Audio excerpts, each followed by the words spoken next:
समस्त पृथ्वी के क्षेत्रफल का कितना प्रतिशत भाग जल से आच्छादित है? 29, 71%, 75 और 71%।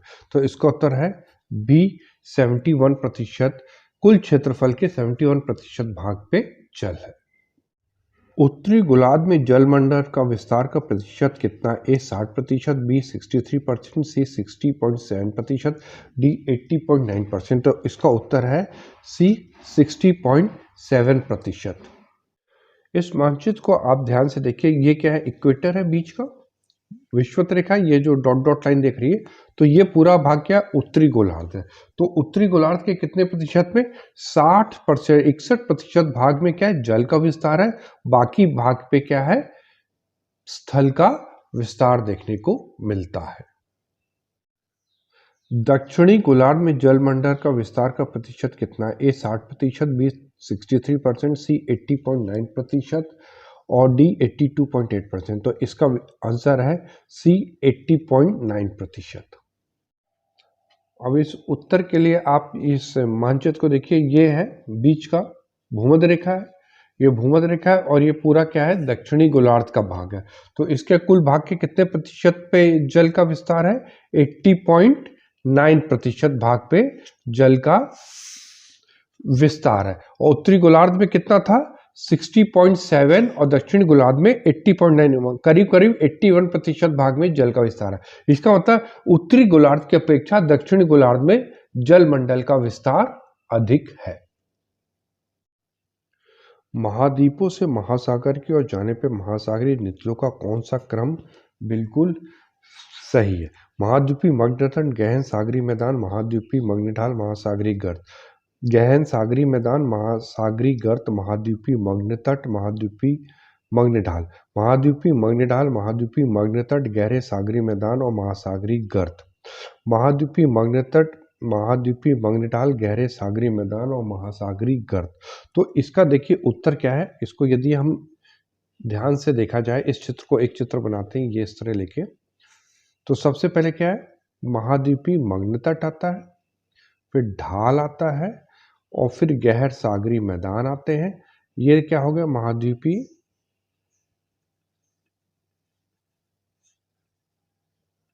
मग्न तट, फिर ये ढाल हो गया, फिर ये मैदान हो गया, सागरी मैदान, और इसी में गर्त है ना।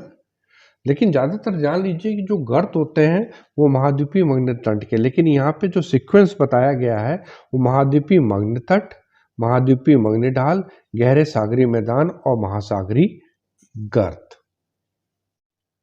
सागर की ओर तीव्र ढाल वाला भाग क्या कहलाता? महासागरी गर्त, गहन सागरी ढाल, महाद्वीपीय मग्न तट, महाद्वीपीय मग्न ढाल। तो इसका उत्तर है डी महाद्वीपीय मग्न ढाल। क्योंकि इसको इस तरह समझा जा सकता है, ये यदि बना ले, ये महाद्वीपीय मग्न तट है, फिर ये ढाल है, ठीक है, ये ढाल है, ठीक है। जो इसकी औसत गहराई है, करीब करीब गहराई, ठीक है, इसकी जो औसत गहराई है वो है करीब 200 से,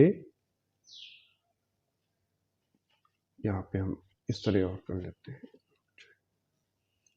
इसकी जो औसत गहराई है महाद्वीपीय ढाल की गहराई 200 से 2000 फैदम। एक फैदम जान लीजिए, एक जो फैदम होता है वो 6 फीट का होता है, ठीक है। तो यदि हम इसको मीटर में नापेंगे तो करीब करीब ये 3660 मीटर इसकी औसत गहराई आती है। और इसका जो ढाल है, ये जो ढाल है वो 2 डिग्री से 5 डिग्री के करीब होता है। यदि समस्त महासागरीय भागों पे देखा जाए तो जो इसका विस्तार है वो 6.5% भाग पे है समस्त महासागरीय, लेकिन कई किताबों में आपको 7.5 भी देखने को मिलेगा। लेकिन और इसका जो सबसे अधिक विस्तार है वो है अटलांटिक ओशन में, करीब 12.4% भाग में। ये प्रश्न कई बार आया कि महाद्वीपीय ढाल का सबसे ज़्यादा कहाँ है?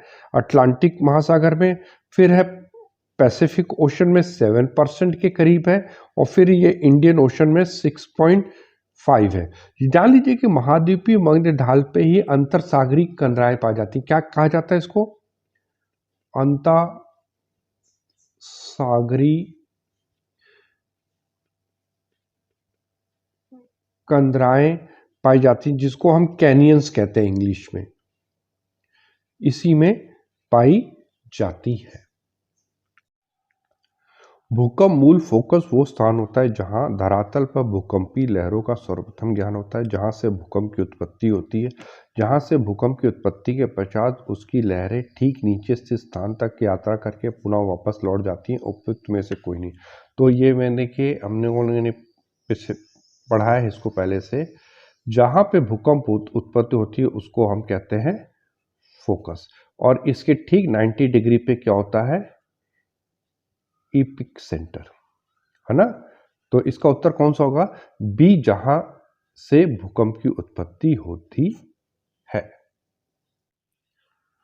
भूकंप में धरातली तरंगे होती, गौण तरंगे, एल तरंगे, प्राथमिक तरंगे, प्राथमिक और गौण तरंगे। तो इसमें जो 7th का उत्तर कौन सा है, धरातली तरंगे। ये देखिए मैंने बताया था अभी प्रश्न जो हम लोगों ने किया था, ये पृथ्वी है, जो पी तरंगे अंदर जाती हैं, ये एस तरंगे हैं, एस पी, ये भी पी है, ये एस है, और ये जो धरातल पे रहती कौन सी है, एल है। तो इसका उत्तर क्या हो जाएगा, एल तरंगे। इसको कहते हैं लव वेव भी कहते हैं, मैंने पढ़ाए थे आपको। और सबसे ज्यादा ये विनाशकारी होती है। एस तरंगों की तुलना में पी तरंगों की गति कितनी होती है, 0.7, 1.7 गुनी, 2.7 गुनी, 3.7 गुनी। तो इसका उत्तर है 1.7 गुनी। इसका मतलब है पी तरंगों की जो गति होती है सबसे तेज होती है, सबसे तेज होती है, ठीक है। उसके बाद एस तरंगों की गति होती है, फिर एल तरंगों की गति होती है। एस तरंगों के संबंध में निम्नलिखित कौन सा कथन सत्य है। ये तरंगे अनुप्रस्थ तरंगे हैं, ये तरंगे द्रव्य से होकर नहीं गुजरती, इन्हें द्वितीय तरंगे भी कहा जाता है। उपरोक्त सही। तो इसका उत्तर देखिए, इसको हम बना लेते हैं, पृथ्वी का आंतरिक भाग है। हमने कई बार पढ़ाया है कि जो पी तरंगे हैं वो केवल वही पृथ्वी के आंतरिक भाग में जाती हैं, जो एस तरंगे हैं उनकी वो कोर में नहीं रहती। तभी तो हम बता पाते हैं कि जो पृथ्वी का आंतरिक कोर है तरल अवस्था में है। हम क्यों बता पाते हैं, क्योंकि यहाँ पे एस तरंगे अनुपस्थित नहीं है। तो ये तरंगे बिल्कुल सही है, ये द्वितीय तरंगे, यस। ये पी के बाद इसकी उत्पत्ति होती है, ये भी ये तरंगे अनुप्रस्थ, ये भी सही है। तो इसका मतलब इसका उत्तर डी बिल्कुल सही है। एल तरंगों के संबंध में निम्नलिखित में कौन सा कथन असत्य है। इस तरंग का संचरण मार्ग अवतल होता है। ये तरंग पृथ्वी की केवल धरातली भाग में ही संचरण करती है, धारा मतलब वेव। ये तरंगे आड़े तिरछे जिगजैग रूप में धक्का देती। इन तरंगों के कंपन की गति सबसे अधिक होती है। देखिए बहुत ध्यान रखिएगा, ये धारा मतलब वेव धरातल पे चलती, ये बिल्कुल उत्तर सही है। ये तरंगे आड़े तिरछे रूप में धक्का देती तरंग। इन तरंगों में कंपन की गति पूछी, गति नहीं पूछी, कंपन जो सबसे अधिक होता है इसी में होता है, बिल्कुल सही है। तो इसका उत्तर क्या है, ए वाला बिल्कुल गलत है, क्योंकि इसका मार्ग अवतल ना होकर उत्तल होता है। एल के बारे में जान लीजिएगा, गति सबसे कम होती है, कम, लेकिन विनाशकारी सबसे अधिक होती है।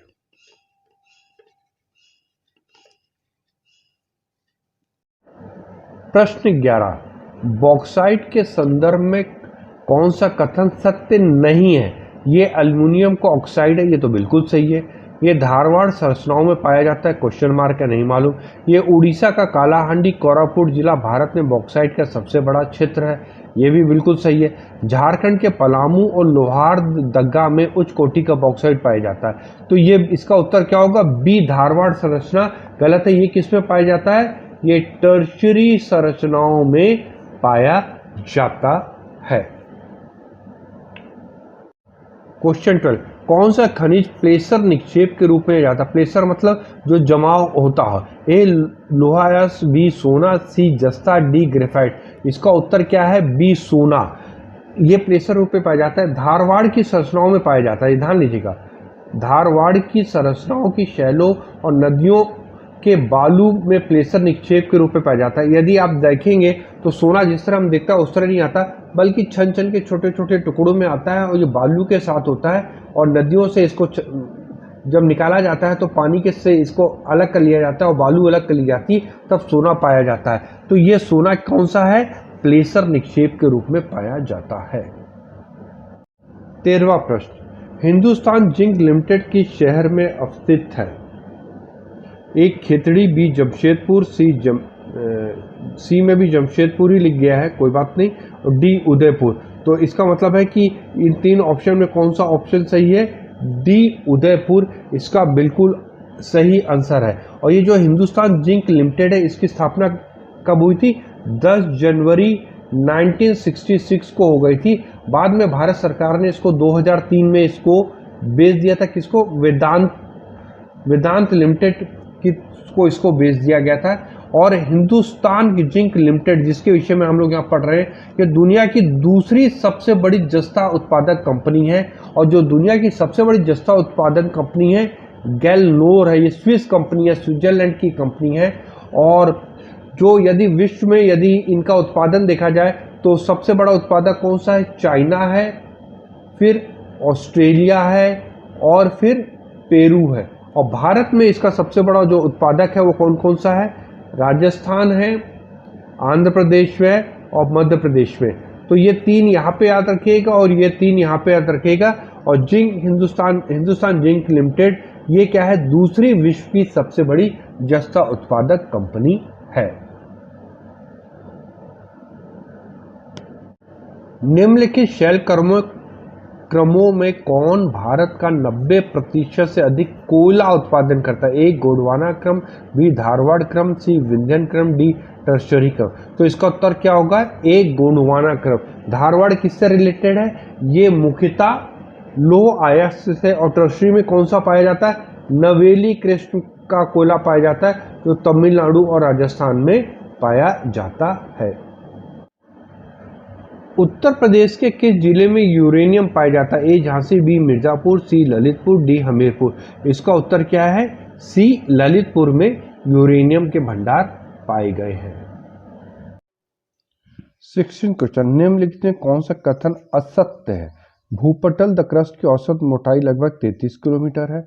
महाद्वीपीय भाग में भूपटल की मोटाई अधिक है, जबकि महासागरीय भाग में छिछला है। महाद्वीपीय भूपटल मुख्यतः ग्रेनाइट चट्टानों से निर्मित है। महासागरीय भूपटल की तुलना में महाद्वीपीय भूपटल का घनत्व अधिक है। इसका जो उत्तर है ये वाला बिल्कुल सही है, ये वाला भाग छिछला है। महाद्वीपीय भूपटल पे मुख्यतः ग्रेनाइट चट्टानों से बना, ये वाला भी सही है। महासागरीय भूपटल की तुलना में महाद्वीपीय भूपटल का घनत्व अधिक है, ये उत्तर गलत है। तो ये आंसर सही होगा। क्यों? क्योंकि जो महाद्वीपीय है उसका जो घनत्व 2.7 है, और जो महासागरी है उसका 3.0। तो कौन सा अधिक घनत्व वाला हो गया? महासागरी। तो इसका मतलब ये डी वाला उत्तर बिल्कुल सही है। मेंटल के संबंध में नियमित कौन सा कथन असत्य है? इसकी गहराई 35 से 2900 किलोमीटर है, बिल्कुल सही बात है। इसका संपूर्ण भाग प्लास्टिक अवस्था में, यह भी क्वेश्चन मार्क वाला है। पृथ्वी के आयतन का 83.5%, बिल्कुल जो मैंने पहले बताया था। द्रव्यमान 67.8 भाग मेंटल में, ये भी बिल्कुल सही है। इसका घनत्व 30 से लेकर 5.5 तक, ये भी मैंने आपको पढ़ाया। तो ये क्या है? ये वाला बी वाला उत्तर बिल्कुल गलत है, क्योंकि इसका ऊपरी भाग प्लास्टिक अवस्था में है, जबकि आंतरिक भाग ठोस अवस्था का बिहेव करता है, नहीं लेकिन बिहेव करता है। तो इसका उत्तर क्या हो जाएगा? 17 का बी। महाद्वीप महासागर के श्रेणी के उच्चावच हैं। ये प्रथम, द्वितीय, तृतीय श्रेणी। तो इसको याद रखिएगा। प्रथम श्रेणी के अंतर्गत कौन कौन से आते हैं? महाद्वीप महासागर। सेकंड के अंतर्गत आते हैं पर्वत, पठार, मैदान। और तृतीय श्रेणी के अंतर्गत आते हैं अपरदन से निर्मित स्थलाकृति। ठीक है, तो महाद्वीप और महासागर के श्रेणी के हो गए, बिल्कुल फर्स्ट श्रेणी के उच्चावच हो गए। प्लेट विवर्तनिक सिद्धांत का प्रतिपादन किसने किया था? हैरी हेस, डायना टेलर और जेफरीज ने। इसका उत्तर है हैरी हेस ने 1962 में इसका किया था। लेकिन दो तीन चीजें याद रखिएगा कि जो प्लेट शब्द है इसका जो सबसे पहले जो प्रयोग किया गया था उसको विल्सन ने किया था। ये कनाडा के भूगर्भ शास्त्री थे। और प्लेट टेक्टोनिक जो वर्ड है वो किसने किया था? WJ मॉर्गन ने। ठीक है, ये बहुत इंपॉर्टेंट याद रखिएगा। ओवरऑल थ्योरी हैरिस और दो तीन लोगों ने मिलकर दी थी, लेकिन हैरी हेस का ही नाम सबसे प्रयुक्त होता है 1962 में। लेकिन जो प्लेट शब्द है वो किसने? विल्सन ने किया था। प्लेट टेक्टोनिक मॉर्गन ने इस्तेमाल सबसे पहले किया था। अब ये प्रश्न तो बहुत आसानी से हो जाना चाहिए। अर्जेंटीना में क्या है? एंकाहुआ। ए का 2, देखिए ए का 2 यहाँ पे है। फिर इक्वाडोर में क्या था? कौन सा था पर्वत? चेम्बोराजो। तंजानिया में किलिमंजारो। हम लोगों ने पढ़ा था संयुक्त राज्य अमेरिका में माउंट पैकेली। तो इसका उत्तर कौन सा होगा? बी वाला उत्तर बिल्कुल सही होगा। निम्न में कौन सी पर्वत श्रृंखला विश्व में सबसे बड़ी है? ए हिमालय, बी एंडीज, सी काकेश, डी अलास्का। तो इसका उत्तर देखिए हम लोग कर चुके हैं पहले, बी एंडीज। हिमालय कहाँ है? एशिया में। एंडीज साउथ अमेरिका में। काकेश यूरोप में। यहाँ पे यूरोप का सबसे ऊंचा पर्वत है जिसका नाम है एल्ब्रूस। ये यूरोप का सबसे इसी में है। और डी अलास्का कहाँ है? यूएसए में। यहाँ पे माउंट मैकिनले इसकी सबसे ऊंची चोटी, जो नॉर्थ अमेरिका की सबसे ऊंची चोटी। माउंट एवरेस्ट कहाँ पे? चीन, भारत, नेपाल, भूटान। ये है नेपाल में। इसकी जो कुल हाइट है 8,850 मीटर। कई जगह 48 लिखा गया है, मीटर लिखा गया है, लेकिन जो नवीन आया है उसमें 50 शो कर रहा है। पर्वत पर विश्व की कितनी प्रतिशत जनसंख्या नहीं है? 1%, 5%, 9%, 10%। हम लोगों ने देखा था कि कितने प्रतिशत भाग पे पर्वत है विश्व में? 26% भाग में है। तब मैंने वहां पढ़ाया था कि कितने प्रतिशत जनसंख्या रहती है? यहाँ पे 1% जनसंख्या रहती है। विश्व के विशाल वलित पर्वतों की रचना आज से लगभग कितने मिलियन, 1 मिलियन कितने वर्ष का होता है? 1 मिलियन होता है 10 लाख वर्ष का। ठीक है, तो कितने मिलियन वर्ष? 400 मिलियन, 320, 220 और डी 30। तो इसका उत्तर है सी, 30 मिलियन वर्ष पहले वलित पर्वतों का निर्माण हुआ।